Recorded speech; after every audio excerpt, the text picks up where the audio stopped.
Hello and welcome to Byjus Exam Prep IAS. I welcome you all to today's session of the Hindu analysis. Before we dive deeper into today's newspaper, a couple of important announcements.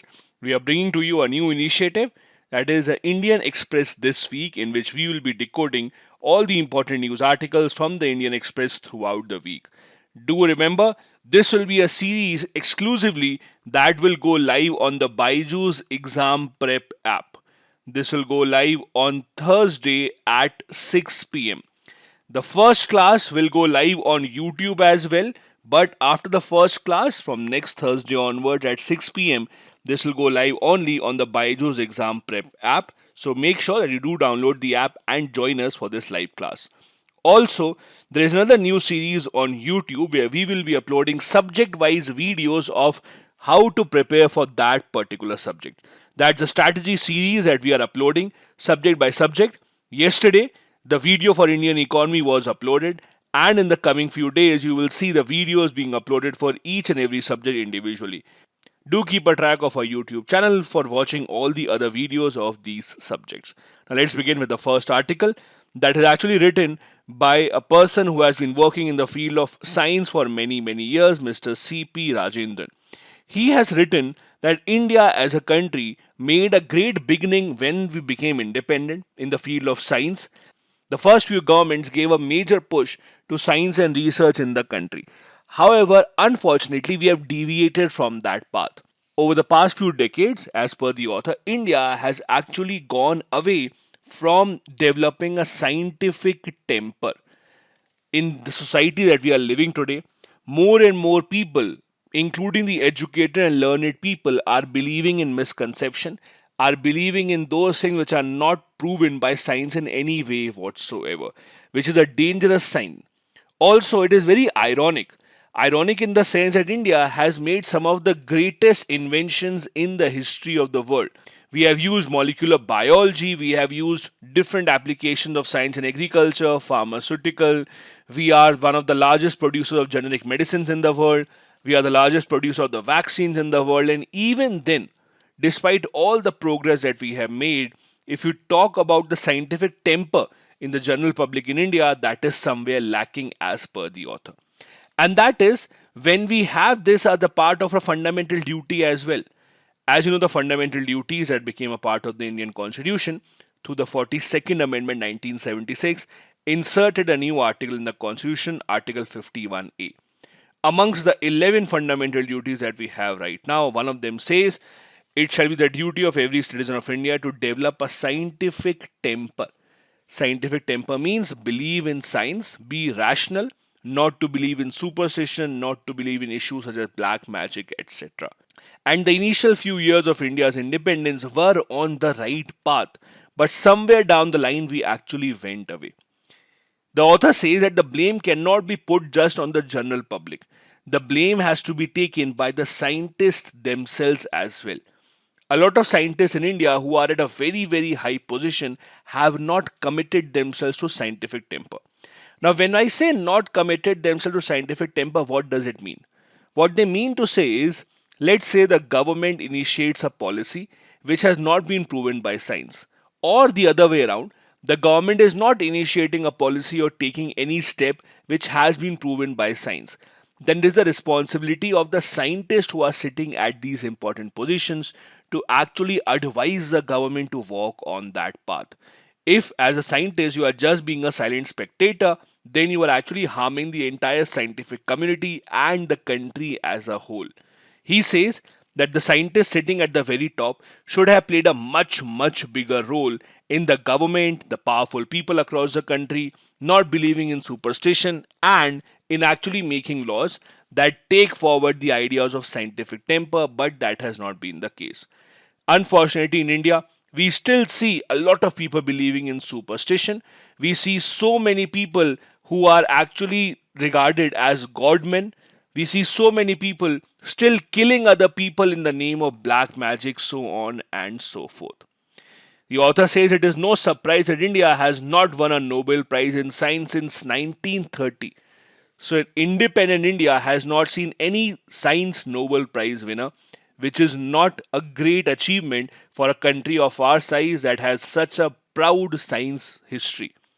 He also says that pseudoscience is everywhere. Pseudoscience means people believing something that has not been proven by science. People believing on anything that they read on WhatsApp. People believing anything that they want to believe. And this is not just with India. There's a very famous example of US also. So for example, you would know in US there are two major political parties, the Democrats and the Republicans. Republicans, for example, they don't believe in climate change. According to them, climate change is just a conspiracy theory by China because they want to stop China's development. So when there was a debate a few years back about climate change, about global warming, how temperature is increasing, and this happened in real life, a Republican member of parliament actually came to the parliament with ice in his hand, and he showed to everyone and said, see, ice is not melting. So how can you say there is global warming? If there was global warming, there would have been no ice. Ice would have turned into water. Since I still have ice in my hand, that means there is no global warming. So pseudoscience or not believing in real issues such as climate change, etc., is a problem in not just India, but many countries across the world. The author says that recently a course on astrology was also introduced in the National Open University. Now he says that these things have not been proven so far. Saying that you have a Mangal dosh, saying that there is something wrong in the stars alignment, all that has not been proven by science. And at least the scientific community should have been in unison and should have actually raised its voice against all these things, but that has not happened. Also, we are living in an age where misinformation is very rampant. When you wake up in the morning, you have 100 messages on your WhatsApp. 10 will say, eat this thing and you will never have corona. 20 will say, take a bath from this mud and you will never have corona. And we start believing all those kind of things, even though they are not scientifically proven. Because of social media, because of such a flow of information, we are living in very dangerous times. And as per the author, the government, the scientific community, and the people who believe in science must come forward and stop this flow of misinformation. He says that on the 75th year completion of our independence, of the other things that we have decided, the government should also take steps to ensure that we actually spread scientific temper throughout the country as much as possible. Now, this is not something that used to happen in the past. I just wanted to give you some recent examples. As recent as in June 2022, just a few weeks back, people are still killing each other believing in black magic. People are still killing many women believing that they are witches. Witchcraft and people killing because of this has been a common occurrence for many years in India. This is not just the first one. So don't believe that all these things are a thing of the past. It happens even today. Now, the government of India has taken a few steps. Let me give you one example of that.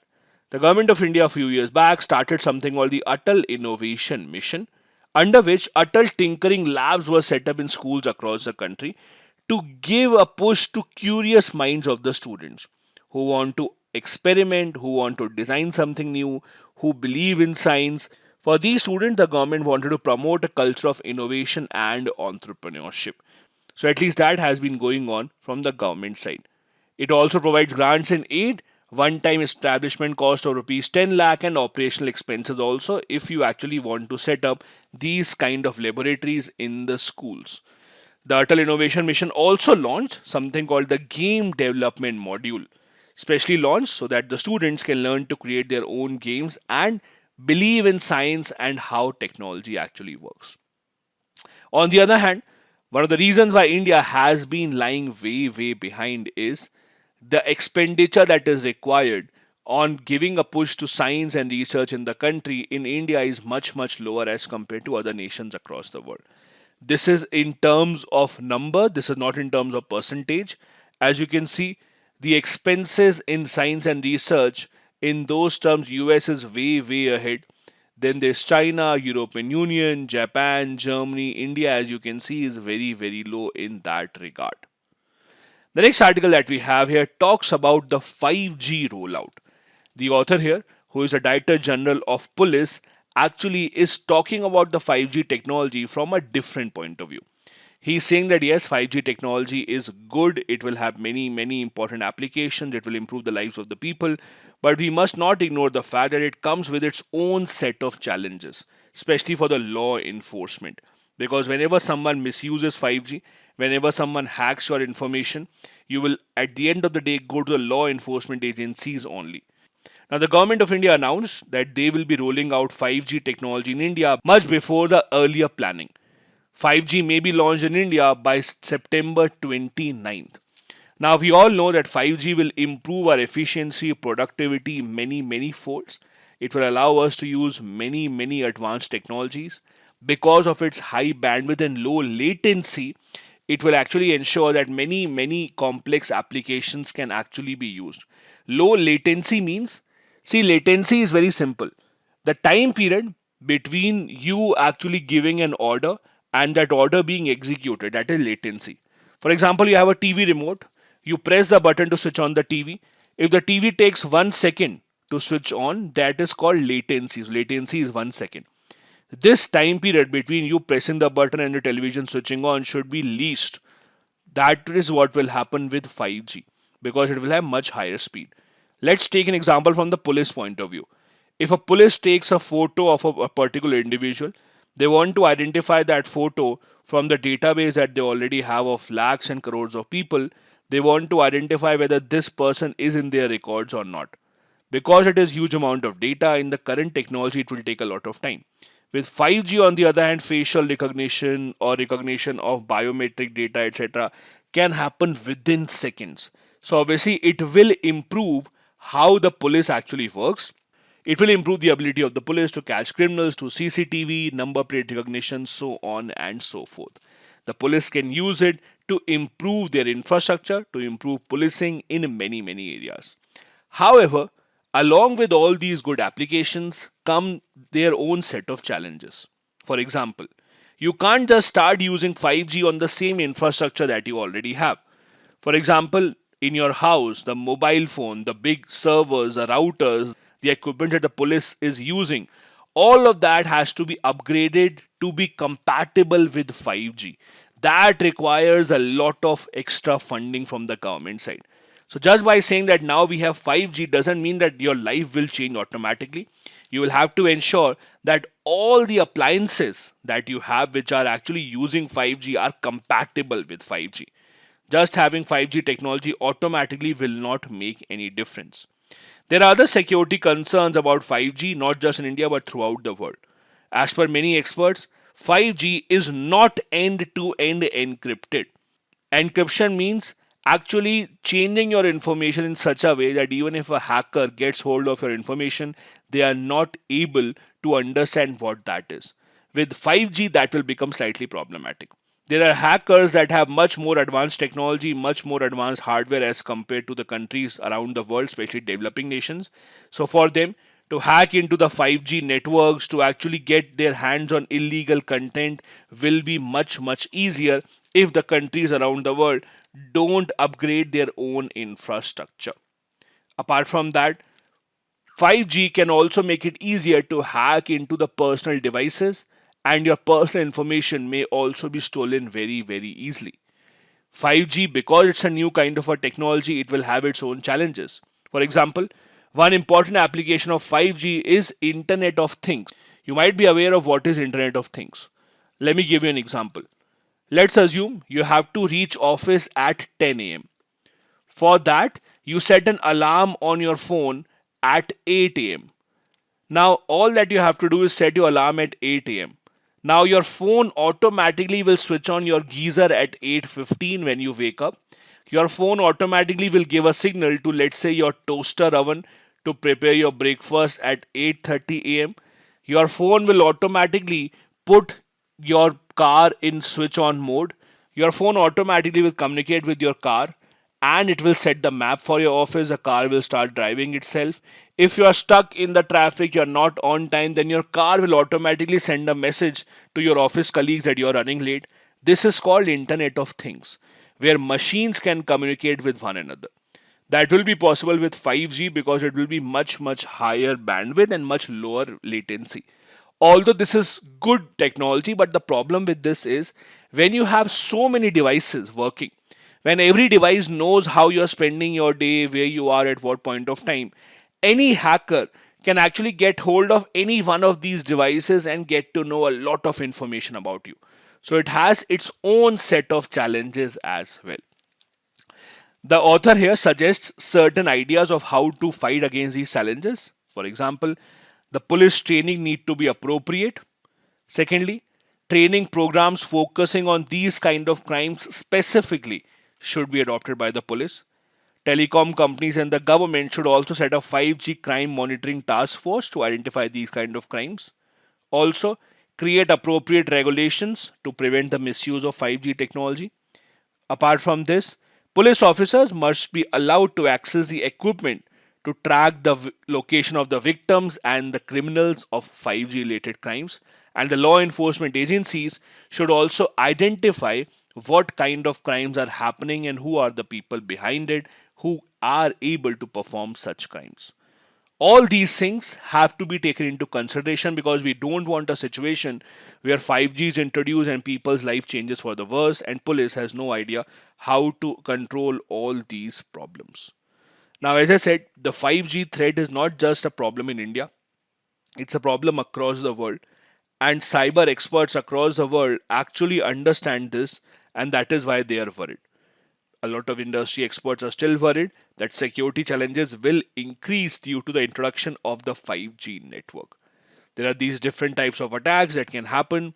For example, man in the middle attack, meaning that your information that you are sending from one place to the other place, someone can intercept in between.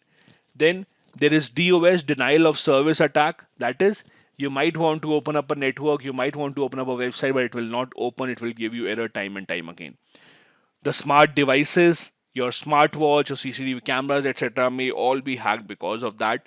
That will be IoT attacks. So all these are different types of attacks that we may see after 5G actually rolls out across the world.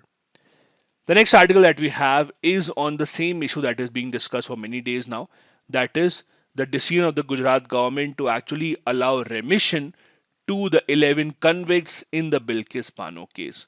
The article tells the same thing, that this particular decision of the Gujarat government has been challenged in the Supreme Court by multiple activists. Now, it also raises a question on the process of how this remission was granted. As we have discussed earlier as well, this question of remission was actually first asked in the Supreme Court. One of the convicts in the case went to the Supreme Court, and the Supreme Court had to decide, number one, which government will decide on remission to be given or not. The reason is, although the crime took place in Gujarat, but the case was actually heard in Maharashtra because Bilkis Bano had applied to the Supreme Court earlier saying that she believes that justice may not be given to her in Gujarat, so the case was transferred to Maharashtra. Supreme Court had decided on the application of the convicts that Gujarat government will decide on the application, not Maharashtra government. Secondly, we have also discussed earlier the differences between the two different remission policies of Gujarat state. It was a 1992 remission policy that was used after Supreme Court allowed this. Under this policy, even the people convicted of these crimes against women, rape, murder, etc. could be granted remission. And that is how the state government of Gujarat went ahead and gave remission. So the question doesn't have to be asked only to the Gujarat government in this regard. Equal number of questions have to be asked about the Supreme Court's judgment as well. The author here says that there are at least two grounds on which this remission decision seems to be illegal. Number one, the state government decided on this decision without recommendation or consulting the center government. This is odd.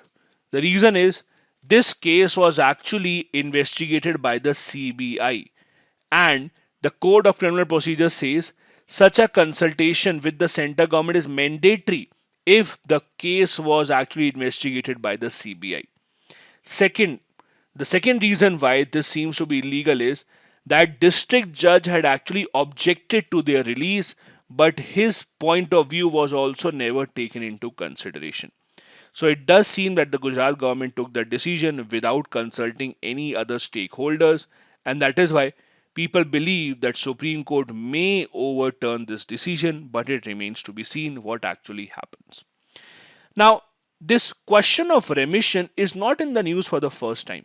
It was in remission in the case of Rajiv Gandhi convicts as well, when they were locked up in the state of Tamil Nadu, and there were questions about the state government wanting to release them but the center government not allowing them. So it's important for us to have a background knowledge about how remission actually works in India. Remission system has been defined under the Prison Act of 1894. As I have discussed before, prison is a state subject under the 7th schedule of the Indian Constitution, and that is why the state governments can have their own remission policies. The Supreme Court in the Keher Singh case of 1989 said that the courts cannot deny a prisoner the benefit of being considered for remission, meaning that anyone can apply to be considered for remission. Not that everyone will get it, but at least you have the right to apply for that. In 2007, in the state of Haryana versus Mahindra Singh case, Supreme Court said, even though no convict has a fundamental right of remission, the state in exercise of this power must consider each case on all the relevant factors. Again, the question has never been about who can or who cannot apply for remission. The question is only on what grounds can remission actually be granted. So Supreme Court has said time and time again, any prisoner has a right to actually apply for remission. Now, if you look at the statutory power of remission, they can be found in the Code of Criminal Procedure. Section 432 of the CRPC says, appropriate government may remit the sentence. Now, appropriate government is a phrase which is under discussion now. Because the case was investigated by the CBI, as per experts, appropriate government becomes the central government because CBI works under the central government. If the case would have been investigated by the state police, then the state government could have had that power. Section 433 says any sentence may be commuted to a lesser one than the one given by the appropriate government. The decision now lies on the appropriate government and who would be the appropriate government in this regard. The next article that we have is about the Chabahar port, a topic that has been in the news for many years now. As you know, the Chabahar port is a very, very significant port in Iran, which India has been developing. Now, it is a old news that India has been trying to develop that port, but what had happened was during the pandemic especially, India had actually slowed down the development of the port. Slowed down in the sense that India had to give a lot of money, machinery, infrastructure help to Iran to develop this port. And because in the pandemic, countries were going through their own share of problems, including India, India had ignored its development. But now, since we are out of the pandemic, Government of India is now trying to give a push again to the development of the Chabahar port. Now let's try and understand this with the help of the map so that it actually becomes much more easier for us to understand. As you can see, this is a Chabahar port. It gives us an easy way out to reach to Afghanistan and thus to other Central Asian nations as well. So if we have to supply anything to Afghanistan, right now we have to go through Pakistan. Pakistan will not allow us. So it gives us an alternative approach. Also, the same approach can be actually taken from Central Asia as well. Also, this is the Gwadar port which is being developed by China, so it gives us a presence nearby that port as well. India has also been developing a highway from here to here called the Zaranj-Delaram Highway. So this Zaranj-Delaram Highway is actually being developed or has been developed by India and Afghanistan government now controls it. In fact, a railway line from here to here was also to be developed by India only, but the development of that railway line actually got stopped during the pandemic because India had different types of priorities. Now, the reason why this port is in the news again is because of the visit of our Union Minister of Ports, Shipping and Waterways, Mr. Sarbanand Sonowal, to the Chabahar port just this week. And that is why there are talks that India has now again become very, very serious about it. If you look at the history of this India-Iran collaboration, it goes way back to 2003. It was during the time of Atal Bihari Vajpayee when he was the Prime Minister that the plan was first signed between the two sides with three objectives. Number one, India's objective was to build an offshore port and project India's infrastructure prowess in the Gulf. Second, we wanted to have a trade route to actually bypass Pakistan because we had very, very tense ties with Pakistan and still do. And third, to find an alternative land route to Afghanistan with which we had been rebuilding our ties after defeat of Taliban in 2001. Now, you all know India has broken ties with Afghanistan once again since the Taliban took over. But as the news suggests, India is again thinking of reopening its embassy in Kabul. So, this obviously will be a way forward for that as well. As I said, Indian government constructed the Zaran Dilaram highway as well and gave it to the Hamid Karzai government to handle. That is a part of the corridor to improve connectivity between India and Afghanistan. The company that has been formed by the Indian government to take care of that Chabahar port is called the India Ports Global Chabahar Free Zone Authority. They are the ones that will handle it. Now, this port has started to come in use, although there are some parts of the port that are still being built, but some parts of the port has already been operational. In fact, India a few years back did send some wheat and rice to Afghanistan through the Chabahar port. So it's not that it is not in operation. As it says, the operation of the port started in 2018 and it still handles a lot of traffic, but it will only increase with more infrastructure being put into place. As we discussed, the Chabahar port took a long time. Since the time that was first signed in 2003, it has been close to 2 decades now. The reason mainly is that the Western nations and Iran relations have been very sour over the few years. As you know, there have been multiple sanctions from Western nations over Iran. As you also know, there was a nuclear deal which fell out because USA under Donald Trump decided to withdraw from the deal. Although US has specifically said that our sanctions are not covering the Chabahar port. They have understood India's point of view and they have allowed India to actually go ahead and build the Chabahar port. But even the companies who want to invest in the port are actually taking a back seat because no one knows when the US will change its mind. So everyone is very cautious about whether or not to go ahead and invest in the Chabahar port or not. That is why it took such a long time.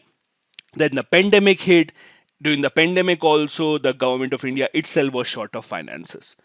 The other point is that Indian government also has not given it so much push in the past few months. For example, last year when India had to send some of the food grains to Afghanistan, we actually negotiated with Pakistan to allow the food grains to be sent through road and they agreed. So rather than actually taking it through Chabahar, we actually took it through Pakistan. But now the government of India seems to have realized that this is the way forward. There is one other thing that you need to understand. Every country would obviously act on its own interest. We should not expect that if Iran has good relations with India, they will only have good relations with us. Every country is open in the market to form good relations from those nations from where they can actually gain a lot of profit. That is why Iran in the past few years has actually been making very strong relationship with China. In fact, China is said to be Iran's biggest partner right now, and Iran, on the other hand, is said to be China's biggest partner in the Middle East.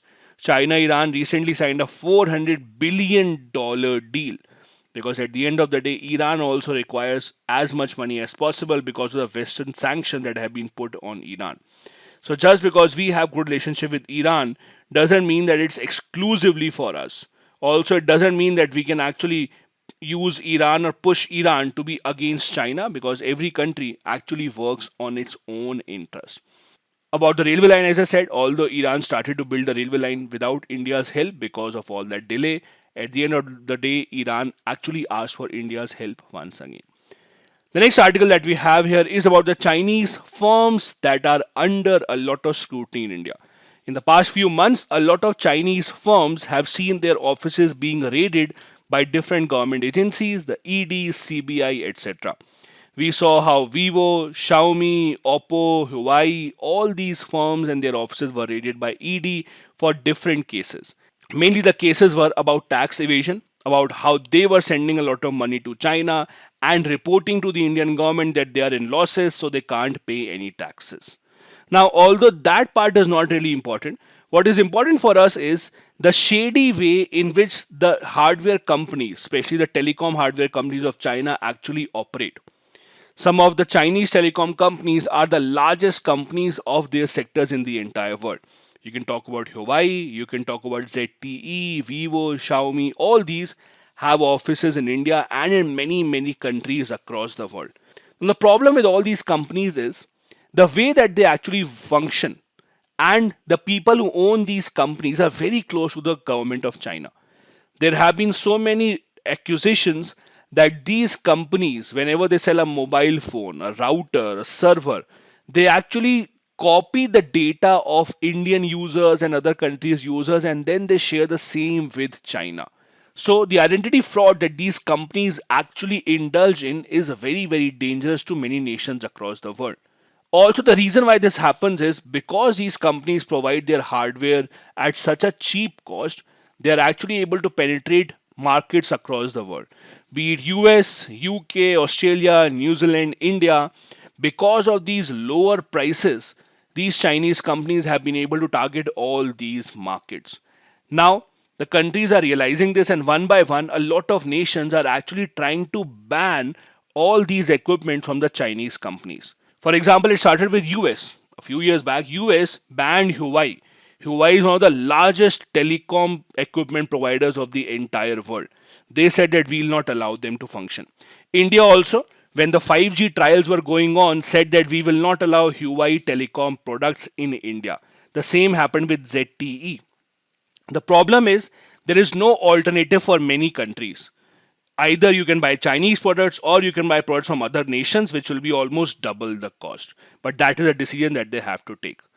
Not just this, India has also been seeing increasing number of cyber attacks which have been originated from China.